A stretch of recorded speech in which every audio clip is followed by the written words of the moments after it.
Hello students, இன்னைக்கு வீடியோல நம்ம 12th physics public examல வந்த 2 mark கணக்குகள் தான் பார்க்க போறோம். இந்த வீடியோ தமிழ் மீடியம் ஸ்டூடெண்ட்ஸ்க்கு. இப்ப ஃபர்ஸ்ட் வால்யூம்ல பார்ப்போம். 1வது பாடம் பேஜ் நம்பர் 25 எடுத்துக்காட்டு 1.11. எடுத்துக்காட்டு 1.20 இதுல ரெண்டு சப்டிவிஷன் இருக்கு. ஃபர்ஸ்ட் சப்டிவிஷன் மட்டும் கேட்டிருந்தாங்க. மின்தேக்கியின் மின்தேக்கு திறனை கணக்கிடு. எடுத்துக்காட்டு 1.24. ரெண்டாவது பாடம் பார்ப்போம். எடுத்துக்காட்டு 2.2, எடுத்துக்காட்டு 2.4, எடுத்துக்காட்டு 2.8. இதுல 24 வோல்ட்ன்றதுக்கு பதிலா 12 வோல்ட்னு நம்பர் மாத்தி கேட்டிருந்தாங்க. எடுத்துக்காட்டு 2.13. ரெண்டாவது பாட பயிற்சி கணக்குகள்ல கணக்கு 3, கணக்கு 8. மூணாவது பாடத்துல எடுத்துக்காட்டு 3.10. இதை லைட்டா ட்விஸ்ட் பண்ணி கேட்டிருந்தாங்க. ரெண்டு பொருள் கொடுத்து எது எளிதில் காந்தமாகும் அப்படிங்கறத இந்த கேள்வி. ஆனா பப்ளிக்ல கேட்ட கேள்வி இந்த ரெண்டு பொருட்களின் காந்தமாக்கும் விகிதம்.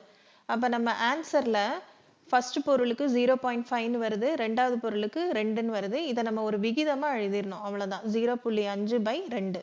நாலாவது பாடத்துல எடுத்துக்காட்டு 4.16. இதுல ரெண்டு சப்டிவிஷன் இருக்கு. ஃபர்ஸ்ட் சப்டிவிஷன் துணை சுருளின் மின்னழுத்த வேறுபாடு, இது மட்டும்தான் கேட்டிருந்தாங்க. நாலாவது பாட பயிற்சி கணக்குகள்ல ரெண்டாவது கணக்கு. ஆறாவது பாடம் எடுத்துக்காட்டு 6.5, எடுத்துக்காட்டு 6.15, எடுத்துக்காட்டு 6.21. இதுல திசை மாற்ற கோணம் 37 டிகிரிக்கு பதிலா 40 டிகிரின்னு கொடுத்திருந்தாங்க. எடுத்துக்காட்டு 7.17. இதை 2 தடவை பப்ளிக்ல கேட்டிருக்காங்க.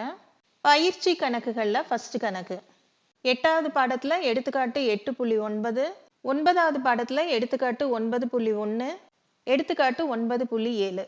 இதெல்லாம் தான் பப்ளிக் எக்ஸாம்ல கேட்ட 2 மார்க் கணக்குகள். அடுத்த வீடியோல 3 மார்க் கணக்குகளை பார்ப்போம்.